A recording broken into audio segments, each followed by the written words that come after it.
I was 17. We met at Wheeling College, it was called then, back in 1963. And he was really shy. He could barely talk to me, but I knew he was smart. My education basically has been in the social work profession.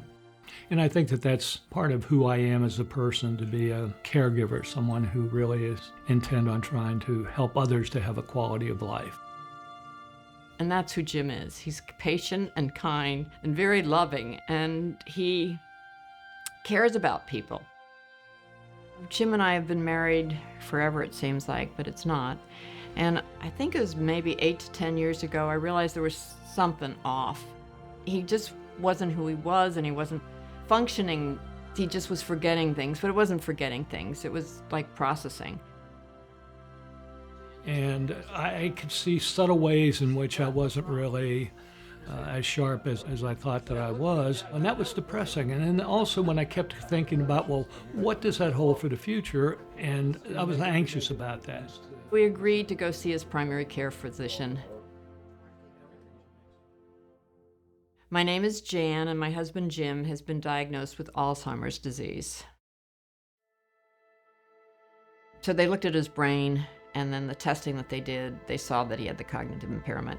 And each time, and he's been tested several times now, there's been a decline. Early diagnosis is really, really important. Often patients with early Alzheimer's disease may not be as aware of the changes that have occurred. Jim would blow off some of these results. He kept telling me I'm fine. When he first went for testing, we were told to allow him to do whatever it was he wanted to do. Anything he wanted to do, he should do, as long as he felt secure.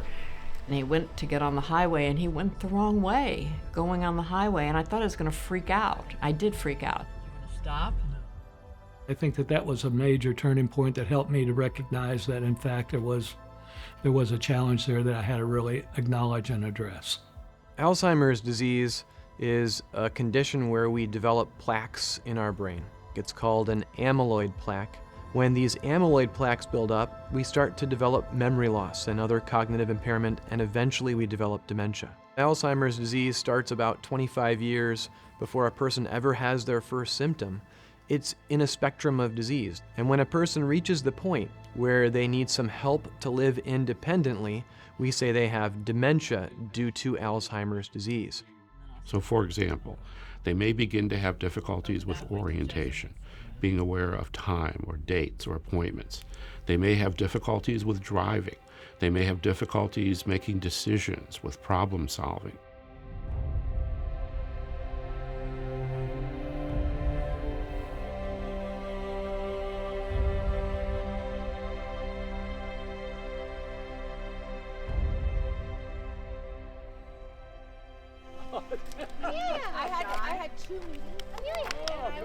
So when people are around, he's performing. You can have 2 weeks when everything is really, really good, and then he'll get frustrated and it gets worse.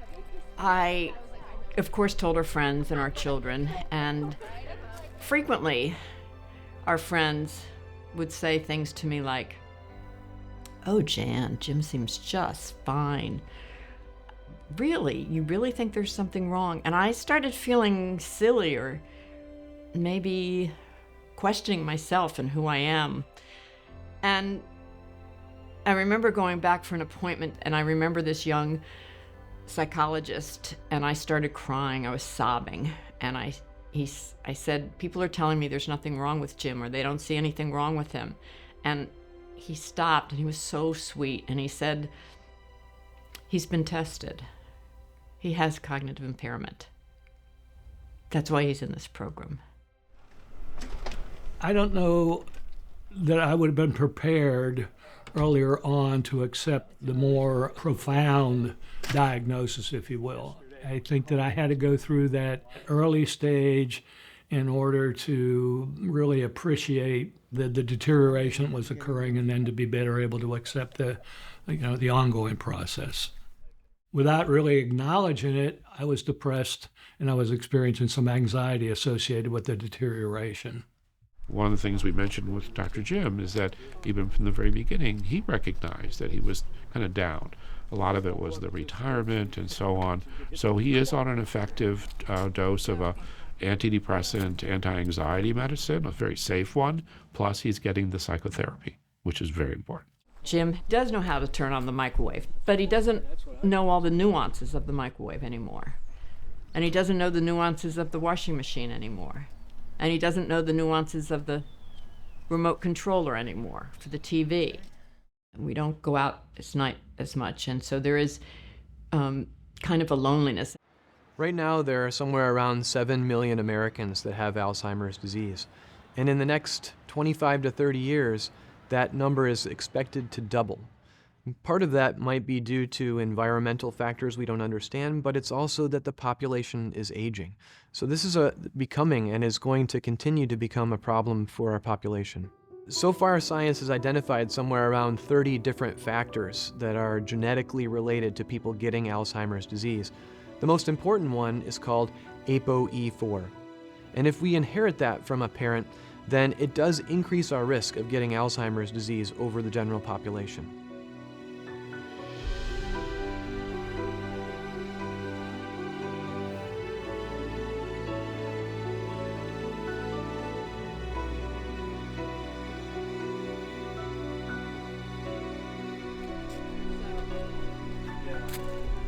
So we talk about activity, the importance of activity, and the best exercise is walking.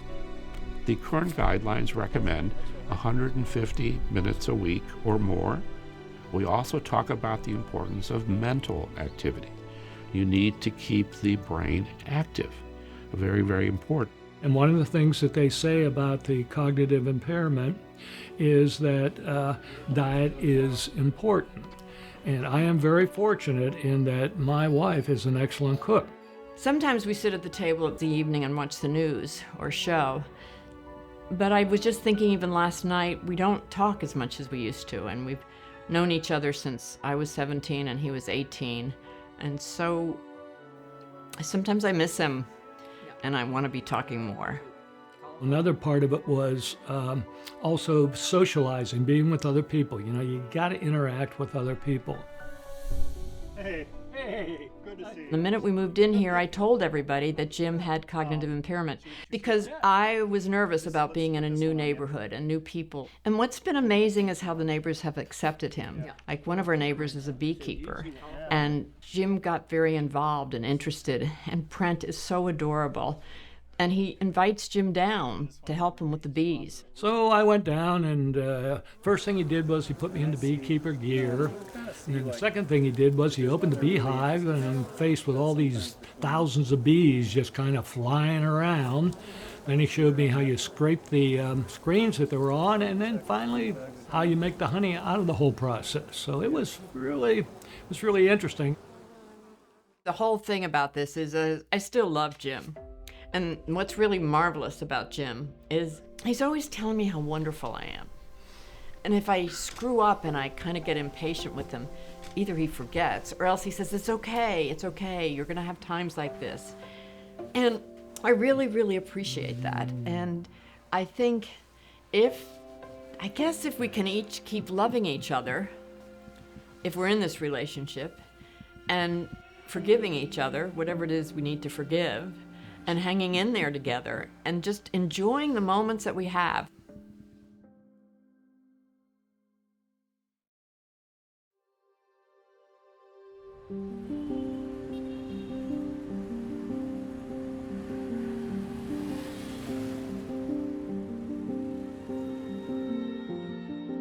I would say probably about 6 or 7 years ago, possibly, I was noticing that my mom was repeating things, and that kind of threw up the red flag for me.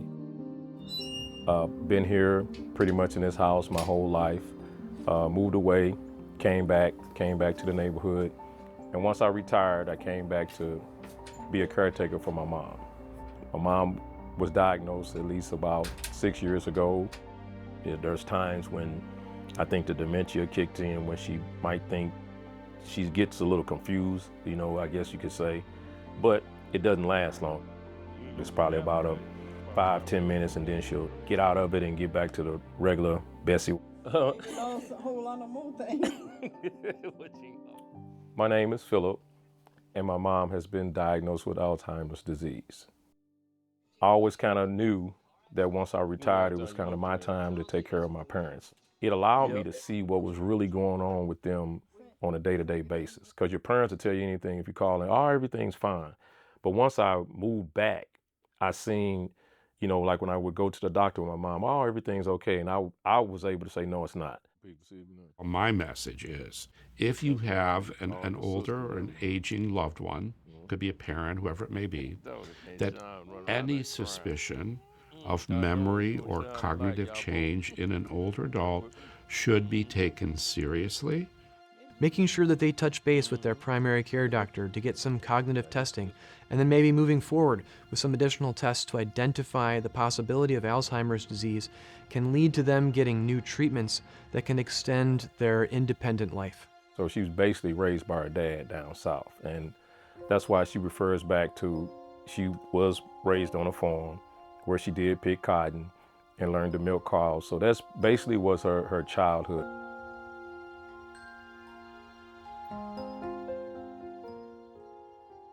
Well, as far as I know, growing in Mississippi, when I got old enough to, it wasn't good for me, but we had to pick cotton, chop cotton, do all that kind of stuff, and that now the people probably don't even know about or heard about. It is mess up your fingernails and all that stuff, and yeah. I was in high school, and my mom actually was a stay-at-home mom at the time. My dad always worked, and I think when we got a little older, she got a little bored of being at home, so she went to a local technical school and got her nurse's aide license. And the minute she graduated, she immediately got hired at the local hospital, and she worked there, I think, 23, 24 years before she retired. And she loved what she did. She has a beautiful spirit. She's caring. She's very nurturing. And that's just who she is. Bessie is a wonderful person with a wonderful family and tremendously dedicated son. I can't say enough good things. But Bessie came to me already in kind of a middle stages of things. So Jim is in the mild cognitive impairment stage, whereas Bessie is kind of in that broad middle ground. So each person is on a different journey with the disease. Some people progress quickly and some people progress slowly. There's different ways to designate Alzheimer's disease as well. Mild cognitive impairment, mild dementia, moderate dementia. We typically use something called the FAST scale, which is a 7-stage system. And in that system, you designate what are the symptoms. So as an example, in mild stage dementia, a person might not be really detected to have a memory problem. They might seem normal in casual conversation, and they can be engaged in hobbies and a variety of other things. Once it moves into more moderate stages, we might start re-wearing some clothing and having much more short-term memory loss. And in the moderately severe stages, we start to need step-by-step instructions on doing simple things like getting dressed or taking a shower. And it progresses from there. She's got a great family. She's got a lot of siblings. They're all over the place, which is a great support system. But they make sure that everything is well controlled. This your thing here. We caught it early and were able to get her to a good doctor, Dr. Grossberg, and get her on the necessary medications that she's on right now. So one big category are the cholinesterase inhibitors. It's for people in the early and middle and later stages. It can be used throughout, but I believe that they're most effective used early. So those are all things that are keeping her stable in the middle stages of the disease. And we want to keep her as stable as possible, as functional as possible for as long as possible. She's 82 years old. And, well, I think a lot of things she can do, but if you don't kind of push her to do it, she won't do it. But when the weather was nice, we walk practically every day. And she sweeps in the house. She washed dishes, but she was doing so much for other people. And I think that's what she missed mostly. I just learned to accept it mostly. And mostly with my family and stuff, I'll have memories, you know, thinking sometime, but I get along pretty good because I don't go out like I used to and be talking. Sometimes I might say something I'm kind of not right, but I don't like to go out in a group of folks and be talking. I don't know what I'm talking about, kind of. So much of a person's autonomy and independence requires a supportive environment. And helping the loved ones and the family members of a patient affected by Alzheimer's disease learn, how should I interact with this person? How should I help them maintain their independence? Should I swoop in and take everything away or help them be involved in a different way?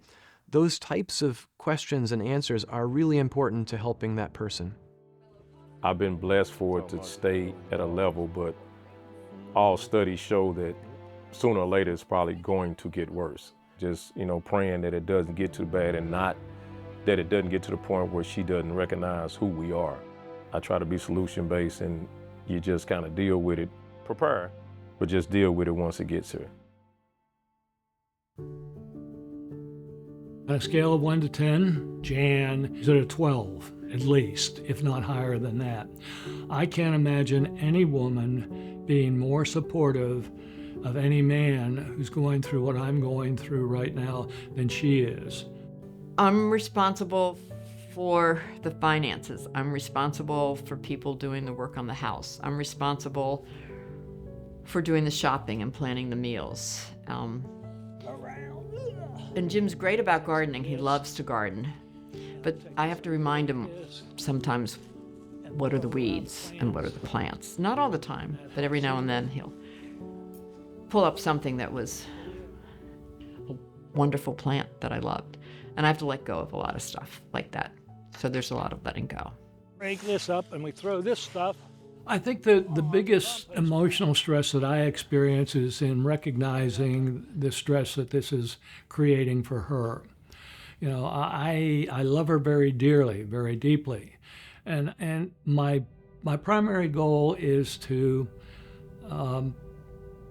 be attentive to her and her needs. And I find that I get angry, I get upset with myself when when I come to recognize that what I do or how I'm behaving, whether it's responsible to just who I am or the disease, is creating stress for her. That really creates, I feel very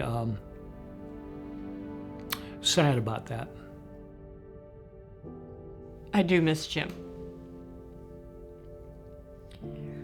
And I can't even explain exactly what it is or how it is. And sometimes it's still there. And then sometimes I think that makes me miss him more when we have another moment. And I guess my prayer, or hope, wish, desire, is that Jim always knows he's loved and that he doesn't live so long that he is aware of being fully demented. When I speak to families, a concept that we talk about frequently is called ambiguous loss, which was coined in the 1970s. And what this means is that, in a sense, we are losing our loved one, but they're still here. So the grieving process really can't take place in the normal way as one would if they lost their partner altogether. So these types of emotional burdens make it very difficult to continue to care for loved ones, and the emotional toll that it takes on caregivers is tremendous. Having individual support groups that understand this and recognize this and can provide the support to caregivers is incredibly important. We want every person with Alzheimer's to be taken care of as long as possible at home, and to empower the caregivers and their partners to be able to provide that care in a wonderful way. National patient advocacy support groups, such as Voices of Alzheimer's Disease as an example, are groups that are working at the national level to try to ensure that individuals are receiving benefits that they should, having access to the latest diagnostics and the latest treatments, and to create Bill of Rights for individuals affected with Alzheimer's disease. I can't even imagine doing this without medical assistance and without friends and family assisting me and listening to me. We meditate sometime in the afternoon, and we both come out differently.